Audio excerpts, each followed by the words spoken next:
আজকে আমরা একটা সার্ভাইকাল রেডিকুলোপ্যাথি অর্থাৎ ঘাড় থেকে হাতের দিকে নেমে আসা ব্যথার কেস হিস্ট্রি প্রেজেন্ট করব।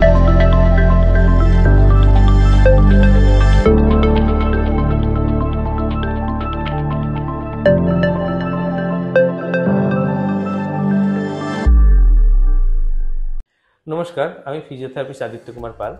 আজকে আমরা একটা সার্ভাইকাল রেডিকুলোপ্যাথি অর্থাৎ ঘাড় থেকে হাতের দিকে নেমে আসা ব্যথার কেস হিস্ট্রি প্রেজেন্ট করব। আজকে আমার সাথে আছেন সুস্মিতা যশ ম্যাডাম। উনি আমাদের কাছে এসেছেন ওনার 3 বছর ধরে ঘাড় থেকে ডান দিকের হাতের দিকে যন্ত্রণা নেমে আসা নিয়ে। আরও ডিটেলসে একবার জেনে নেবো উনি কীরকম কষ্ট পেতেন, কী হতো বলুন তো ম্যাডাম। এইখানটা পুরো ফুলে যেত জায়গাটা, আর হাতটা অবশ হয়ে যেত, মাঝে মাঝে এইখানে যন্ত্রণা, এই জায়গাটা পুরো ফুলে যেত। তখন ঘাড় পুরো এইভাবে নেমে থাকতো, ঘাড় উঠতোই না।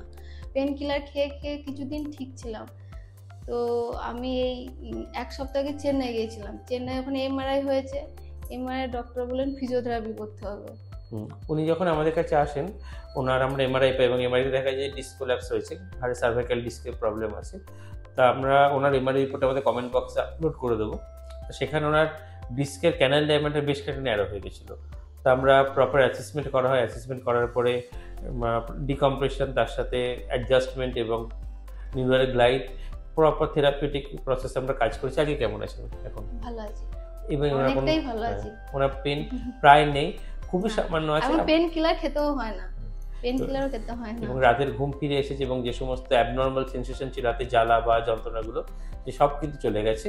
আর হোম এক্সারসাইজ আমরা দিয়ে দেবো এবং এই সমস্যাটা কিন্তু বেরিয়ে গেছে। সুতরাং প্রপার অ্যাসেসমেন্ট করে আমরা যদি এক্স্যাক্টলি যে এরিয়াটাতে ড্যামেজ হয়েছে বা যে এরিয়াটাতে কম্প্রেশন হয়েছে তাকে আমরা যদি ডিকম্প্রেস করতে পারি বা সেই জায়গাটা রিলিজ করতে পারি, তাহলে কিন্তু 7-8 দিনের মধ্যে আমরা একটা খুব ক্রনিক পেন, প্রায় 3 বছর মানে বেশ ক্রনিক হয়ে গেছে, সেখান থেকে কিন্তু আমরা বার করে আনতে পারি একজন রোগীকে খুব সহজে, বিনা সার্জারিতে বা বিনা মেডিকেশনে।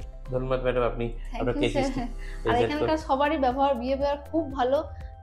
আবার যদি কোনো সময় এই ব্যথা ফিরে আসে, আমি কিন্তু এইখানেই আসবো। আমি বোলপুর থেকে আসছি। ঠিক আছে, ধন্যবাদ। Thank you sir.